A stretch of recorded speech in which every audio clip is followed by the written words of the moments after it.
우리는 지난 시간까지 인류를 향한 하나님의 구원에 대한 말씀을 들었습니다. 그래서 9장에서부터 11장의 말씀을 통해서 구원받은 성도가 영적으로 실패를 거두지 않기 위하여 이스라엘 백성들을 그 예를 두고 있었음을 우리가 살펴보았습니다. 이 로마서 12장에서부터 16장의 말씀은 성도들이 어떻게 이 세상을 살아가야 하는지를 말씀하고 있습니다.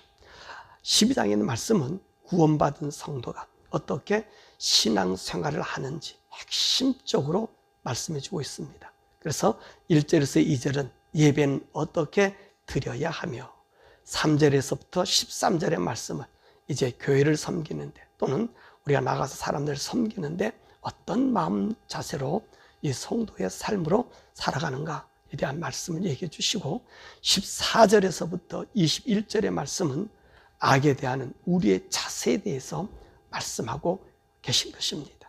그래서 죄를 이길 수 있는 길이 무엇인가를 우리에게 알려주지요. 자, 그러면 우리는 어떤 예배를 드려야 할까요? 사실 오늘 본문에 있는 말씀, 우리가 하나님께 예배를 드려라 1절에서 2절의 말씀인데, 이 말씀은 레위기 18장 1절에서도 5절에 그 말씀의 배경을 두고 있습니다. 이 말씀은 여호와께서 모세에게 말씀하시면서 주신 말씀입니다.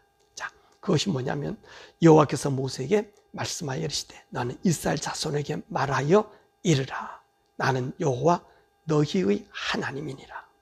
너희는 너희가 거주하던 애굽 땅의 풍속을 따르지 말며 내가 너희를 인도할 가나안 땅의 풍속과 규례도 행하지 말고 너희는 내 법도를 따르며 내 규례를 지켜 그대로 행하라. 나는 너희의 하나님 여호와니라.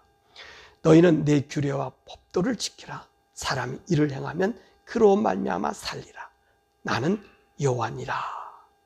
하나님께서 이스라엘 백성들에게 애굽 풍속이나 가나안 땅의 풍속을 따르지 말고 너희에게 준 율법과 규례를 따라 살라고 명령하신 것입니다.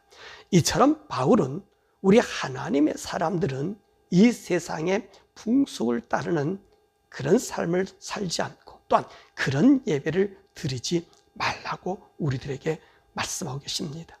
우리는 하나님께 주신 온전한 예배, 이 예배를 통하여 우리가 온전한 분별력을 가질 수 있음을 말하고 있다는 것입니다. 그러면 우리가 드려야 할 예배는 어떤 예배입니까? 1절에 말씀하고 계시잖아요. 너희의 몸을 하나님이 기뻐하시는 거룩한 산 제물로 드리라. 이는 너희가 드릴 영적 예배니라. 우리가 드릴 예배는 우리 몸을 산 제물로 드리는 예배입니다. 구약의 예배는요, 항상 제물이 준비되어 있었습니다. 죄를 질 때마다 우리 형편에 맞게 소나 양이나 집비둘기나 산비둘기 또는 소주와 전제로 함께 드려야 했습니다.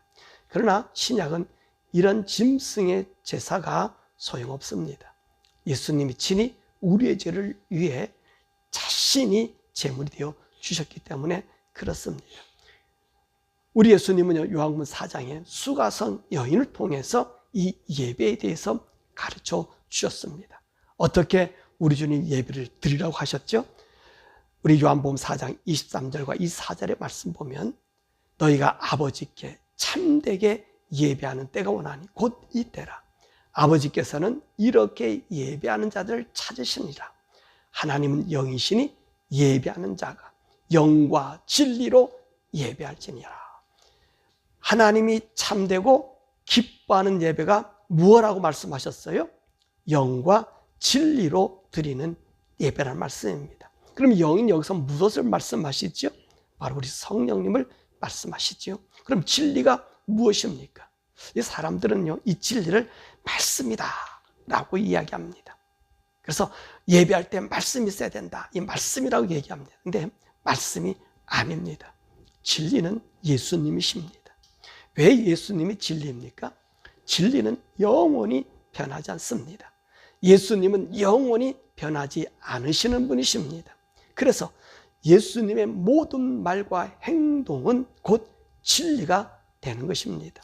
더욱이 예수님께서 우리의 죄를 위하여 십자가에 못 박혀 죽으셔서 우리의 속죄 제물이 되어 인생의 모든 죄를 속량해 주셨습니다. 이제는 우리의 죄를 위해 다시는 짐승이 필요하지 않습니다. 예수님의 이름으로만 하나님께로부터 우리의 죄 용서받는 유일한 길이 되었기 때문에 그렇습니다. 그래서 나의 죄를 청산하시고 하나님께로 향한 구원의 길을 여셨기 때문에 예수님과 동행한 예배를 드려야 되는 것입니다. 그래서 예수님은요, 수가성 여인에게 이렇게 말씀하셨잖아요. 이 산으로도 말고 예루살렘에서도 말고 예배할 때가 이럴 것이라는 것입니다. 그래서 너희들은 성령과 진리로 예배하라, 이렇게 말씀하신 것입니다. 참된 예배는 성령님이 임재하는 속에서 예수님의 피를 가지고 드리는 예배인 것입니다. 이것이 진정한 영적 예배요, 우리가 하나님께 드리는 거룩한 산제사인 것입니다. 자, 그럼 우리가 진정한 영적 예배를 드리기 위해서 어떻게 해야 됩니까? 2절에 말씀하셨잖아요. 너희는 이 세대를 본받지 말고 오직 마음을 새롭게 함으로 변화를 받아 하나님의 선하시고 기뻐하시고 온전하신 뜻이 무엇인지를 분별하라. 오늘 여기 본문의 말씀 보면 본받지 말고 변화를 받아라, 그렇게 사용했는데 이 전부 현재 그리고 명령형 수동태로 오늘 쓰여졌습니다. 이는 우리가 받아야 할 변화, 본받지 말아야 할 세상 풍습은 한순간도 방심하지 말고 계속해서 버려야 하고 계속적으로 새로운 하나님의 마음을 받아야 함을 말씀하고 있는 것입니다. 내가 한번 하나님 은혜 받았다, 그것으로 끝나는 것이 아니라는 것입니다. 계속해서 우리가 하나님과 함께하는 삶, 이 삶을 살 때 우리 삶에는 참된 예배 삶이 있다는 것입니다. 세상이 우리 속에 들어오면 우리는요, 참다운 영적 삶을 살 수 없습니다.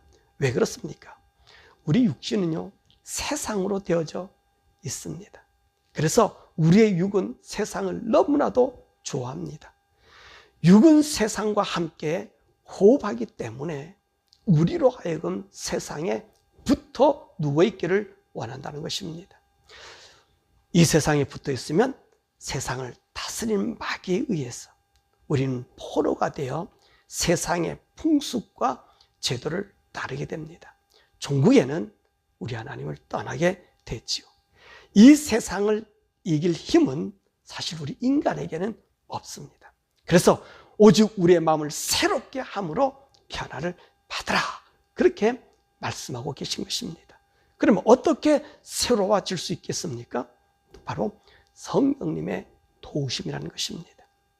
성령님이 아니고서는 우리의 마음은 새로워질 수 없습니다. 우리는 순간순간 성령님과 대화가 끊어지면 우리는 쇠상에 휩싸입니다. 그래서 우리는 이 성령이 충만하게 우리 안에서 활동하게 해야 합니다. 어떻게 성령님이 내 속에 활동하게 할 수 있습니까? 바로 기도하는 일입니다. 기도는 하나님과 우리와 영적 호흡의 길입니다. 기도를 24시간 무릎 꿇고 할 수는 없지요. 또 그럴 수도 없습니다. 또 우리 하나님요, 그렇게 하라고도 하시지 않았습니다. 이스라엘 사람들은요, 7일에 2번 금식하고요, 하루에 3번 정규적으로 기도했어였습니다. 그러면 우리도 이렇게 해야 하나요? 아닙니다. 우리 예수님은요, 한 번도 그 유대인들처럼 1회에 2번 금식하고 그리고 하루에 3번 서서 기도하라, 이렇게 말씀하지 않았다는 말씀입니다. 그러면 우리는 어떻게 호흡인 이 기도를 할 수 있습니까? 그 방법을 에베소 6장 18절에 말씀하고 계십니다. 모든 기도와 간구를 하되 항상 무시로 성령 안에서 기도하고 이를 위해 깨어 구하기를 항상 힘쓰며 여러 성도를 위하여 구하라. 뭐라 말씀하세요? 항상. 옛날 성경은 무시로, 성령님과 대화하면 된다는 것입니다. 순간순간을 그분께 묻고 말하고 그렇게 하라는 것입니다. 그러면 성령님은 우리에게 말씀하시며 우리로 세상을 이길 수 있는 힘을 주십니다. 더 나아가 하나님의 선하시고 기뻐하신 뜻이 나타난다는 것입니다. 즉 우리의 거룩한 삶이 거룩한 예배의 삶으로 바꿔지고 있음을 보게 된다는 말씀입니다. 예배가 무엇입니까? 예배는 하나님과 교통 아닙니까? 하나님의 임자여 사는 것, 이것이 예배요 또 거룩함입니다. 그래서 우리는 이 세상을 따라 살지 않고 오직 하나님의 거룩함에 거하게 되는 것입니다. 자, 이렇게 우리 성도는요 이제는 예배하는 삶을 살았습니다. 그럼 우리 성도들은 어떻게 교회와 사람들과 이웃을 대해야 될까요? 3절에서 13절에 말씀하고 계십니다. 자, 우리는 교회를 어떻게 섬기죠? 3절과 6절의 말씀 보면 3절에 보면 내게 주신 은혜로 말미암아 너희 각 사람에게 말하노니 마땅히 생각할 그 이상의 생각을 품지 말고 오직 하나님께서 각 사람에게 나눠주신 믿음의 분량대로 지혜롭게 생각하라. 6절의 말씀 보니까 우리에게 주신 은혜대로. 자, 우리가 교회를 섬기든지 사람을 섬기든지 이 세상 살아갈 때 살아간 삶은요 어떤 삶이냐? 믿음의 분량대로 은혜 받은 대로 하라는 것입니다.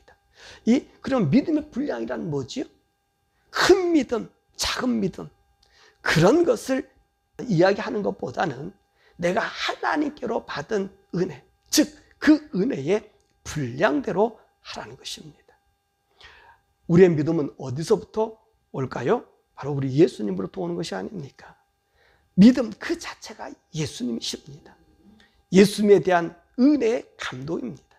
내가 받은 하나님의 은혜를 가지고 다른 지체, 다른 성도, 또 다른 세상 사람을 섬기는 것입니다. 우리 하나님은요 없는 것으로 우리에게 하라고 하시지 않습니다. 내가 받은 것으로 하라는 말씀입니다. 이렇게 하나님의 은혜를 받아서 나누는 것이 섬김이요 봉사입니다. 받은 것이 없는 사람이 일을 하면 반드시 부작용이 생깁니다. 이렇게 하나님의 은혜를 받은 사람이 일을 할 때는 어떻게 해야 되는가? 보니까 본문에 예언이면 믿음의 분수대로. 자, 예언일 때 예언이라 그랬습니다. 예언을 하는데 믿음의 분수라 그랬어요. 그러니까 예언이 왜 믿음의 분수지요? 예언이 뭡니까? 하나님의 말씀을 받은 것을 얘기하는 거예요. 그러면 하나님의 말씀을 받은 사람이 예언할 때는 어떻게 하라고요? 받은 말씀만큼만 말하라는 것입니다. 억지로 더하거나 빼면 하나님의 뜻이 구부러지고 변질되기 때문에 그렇다는 것입니다. 그래서 예언 사역을 하는 일들, 다시 말해서 사역자들이, 우리 목회자들은요 이 하나님 말씀을 성도들에게 또 사람들에게 할 때 성경 말씀 그대로 성도들에게 알려주어야 된다는 것입니다. 그러니까 하나님께서 내게 주신 영감에 따라 성도들에게 전해주는 거예요. 그래야만이 오늘 이 예언의 말씀이 온전해진다는 게 믿음의 분수라는 거예요. 하나님 내게 준 말씀을 해야 되는데 하나님 주지 않는 말씀을 한다는 거죠. 하나님이 원하지 않는 말도 내가 사람들을 좋게 하다 보면 어떤 일이 생기느냐? 섞어버리고서 하나님의 뜻이 구부러져서 하나님이 없게 만들고 하나님이 하실 일을 방해하는 역할을 하는 것입니다. 그래서 오늘 여기 보니까 예언하는 사람, 더욱이 목회자들은 믿음의 분수들이 여러분에게 주신 말씀만 하는 거예요. 여러분에게 주신 말씀. 설교가 그래. 대표적인 설교는요, 내가 만들어서 하면 안 돼. 저 사람들이 변화가 없고 저 사람들이 잘 알아듣지 못하고, 여러분 듣고 알아듣고 안 듣고는요, 그 심령 때리는 것은 예화는 아니에요. 예화를 자꾸 듣다 보면 말씀이 없어져 버려. 말씀이 없어지고 하나님과 멀어지고 자꾸 세상과 친하게 만들어버려요. 세상을 전도하는 전도자가 돼버려요.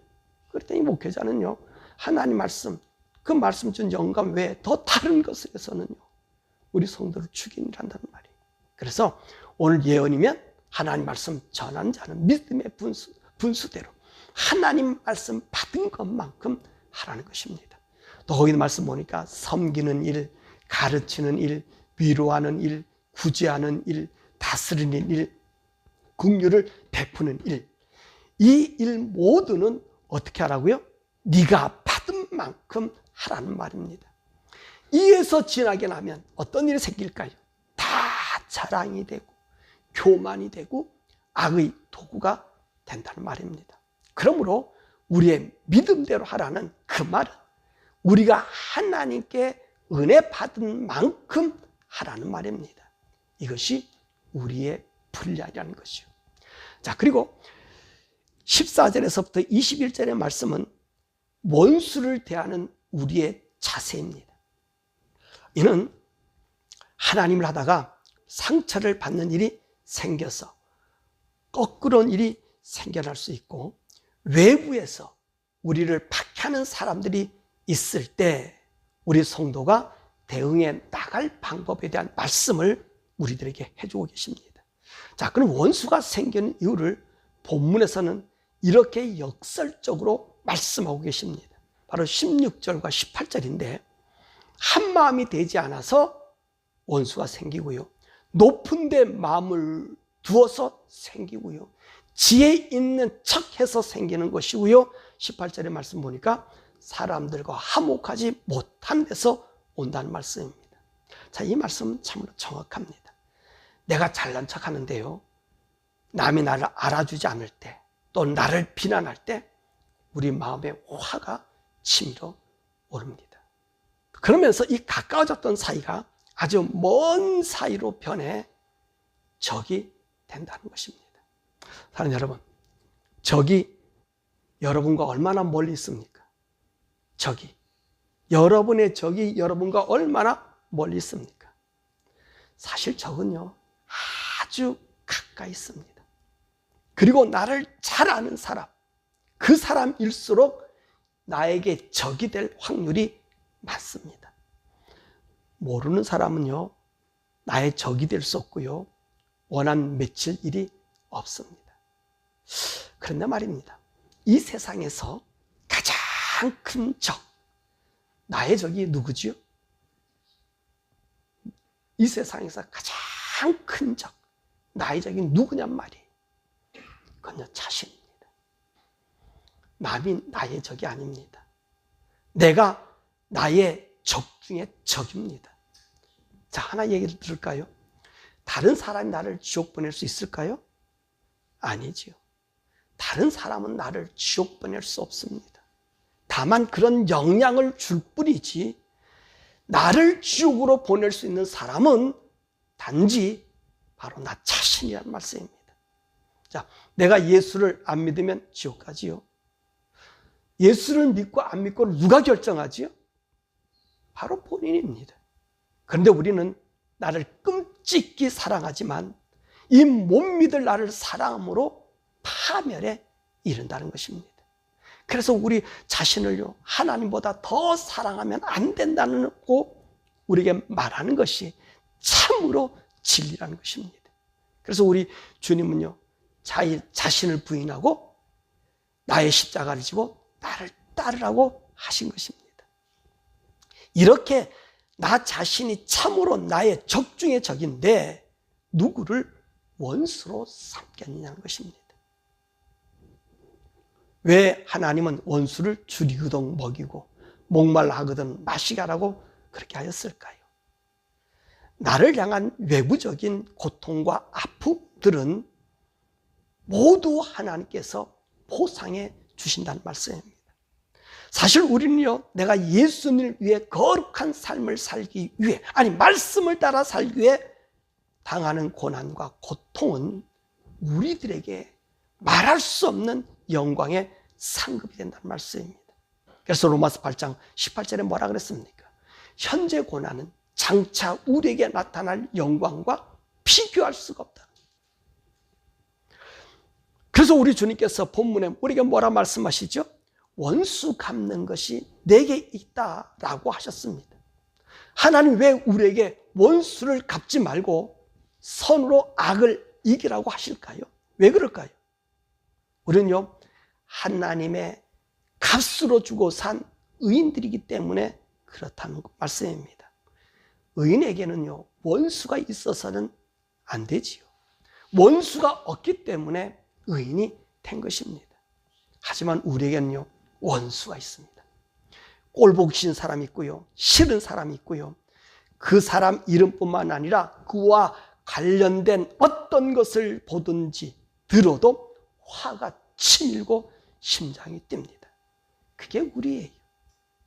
예수를 믿는다 해도 우리에게 그것이 남아 있다는 것입니다. 그래서 오늘의 말씀은 우리에게 뭐라 말씀하시죠? 그렇게 하지 않기를 권하는 것입니다. 너희는 믿음의 사람이다. 이 믿음의 본체가 누구죠? 예수님이십니다. 그 예수님 바로 너희 안에 있는 사람이다.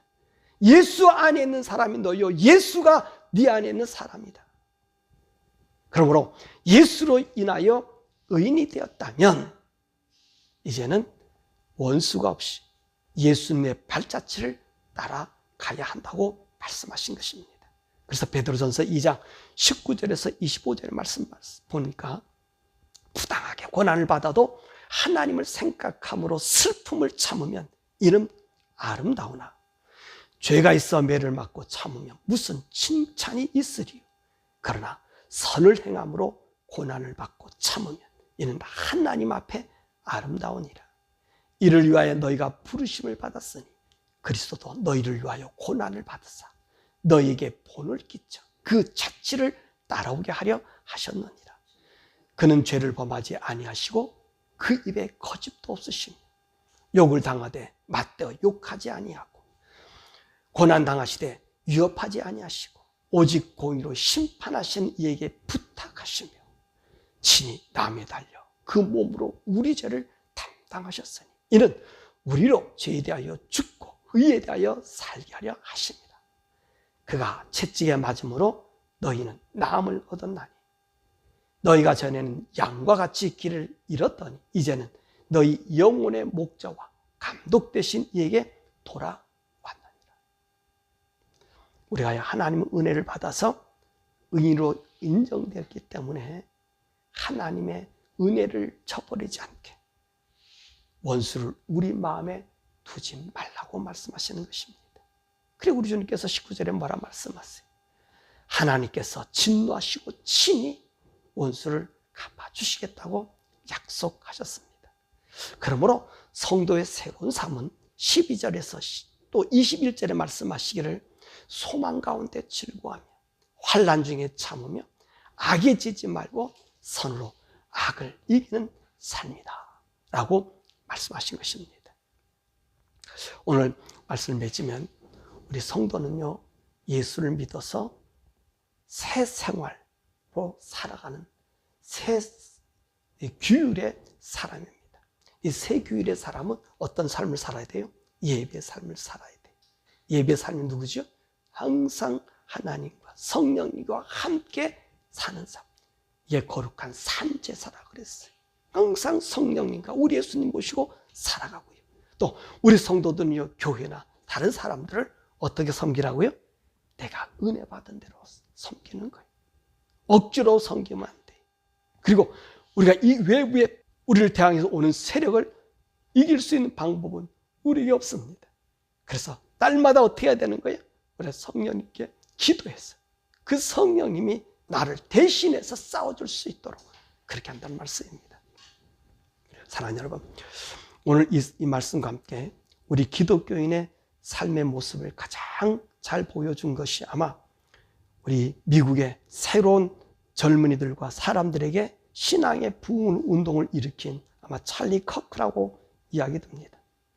이 찰리 커크가 사실 순교한 사람이 메모리얼 그 서비스를 했었잖아요. 그때 그 부인인 에리카 커크가요, 그 자기 신랑을 죽인 테일러 로빈슨을 향해서 22살 먹은 애예요. 뭐라고 얘기했어요? 영맨, 그 젊은 아이를 내가 용서한다 그랬어요. 내가 용서한다. 이 찰리코 그 부인요, 자기 남편과 지금 4년이 거의 이 4년, 결혼 생활 4년이, 애 둘이 있습니다. 야, 이 살인범 얼마나 치가 떨리겠습니까? 근데 이 살인범을 향하여 용서한다고 그리고 울부짖습니다. 왜 용서하느냐? 왜 내가 살인범을 용서하느냐? 우리 예수님께서 십자가 위에서 용서했기 때문이라는 거예요. 그리고 자기 신랑 남편 또한 그렇게 용서했을까라고 이야기합니다. 찰리코크가요, 터닝포인트 USA를 만든 것은 따지고 보면 교회 그곳에 이 동성연애와 바른 가치관으로 살지 못하고 잘못된 가치관으로 사는 그들 위해서 터닝포인트 USA를 만들어서 18살 때부터 뛰어다녔어요. 그리고 예수가 왕이라고 그러고요, 예수를 믿어야 된다고 그러고요, 기도해야 된다고 그러고 사람들 앞에 같이 기도하고요. 여러분, 정말로 그 나이가 31살에 그 아내는 36이고요. 야, 이게 이 젊은 자들이요, 하나님을 향해서 이 목사들도 하지 못한 일을 그 사람이, 그 두 부부가 행하고 있습니다. 그러면서 뭐라고 말씀하죠? 증오의 답은 증오가 아니라는 거예요. 우리 주님이 사랑이기 때문에 사랑했다 하라고 그랬고요. 예수님 십자가상에서 저들이 하는 짓을 모르기 때문에, 우리가 저들을 용서하고 그리고 하나님을 심어주자는 거예요. 불과 36 먹은 젊은 여자, 그가 기독교인이기 때문에 그래. 하나님을 믿는 사람이기 때문에 그래. 사랑하는 여러분, 저와 여러분은 성도들의 모습으로 이상 살아갑니다. 힘들고 어렵지요. 그래서 십자가라 그러는 거예요. 예수 믿는 믿음은요, 죽을 때까지 십자가예요. 그 십자가를 어떻게 하죠? 주님 벗으라 그러지 않았어요. 십자가를 지고 오라 그런 거예요. 십자가를 지고 나를 따르라는 거예요. 네가 고통과 아픔이 있느냐? 그 네가 갖고 있는 십자가기에 지고 나를 따라오라 그랬어요. 그러므로 성도, 우리 그리스도인들은 날마다 성령 안에서 성령님과 대화를, 날마다 성령님과 대화해야지 세상을 이기지. 그렇지 않고는 이길 수가 없어요. 성령님과 대화하고 묻고, 때로는 성령님이 나에게 너무 힘든 일을 시킬 수 있어요. 도저히 할 수 없는 일을 시킬 수 있어요. 그래도 따라야 하는 것이 누구지요? 성도라는 거예요. 의인이라는 거예요. 그런 성도의 삶을 사는 새 성도, 새 은혜 사람 되기를 주님의 이름으로 축원합니다.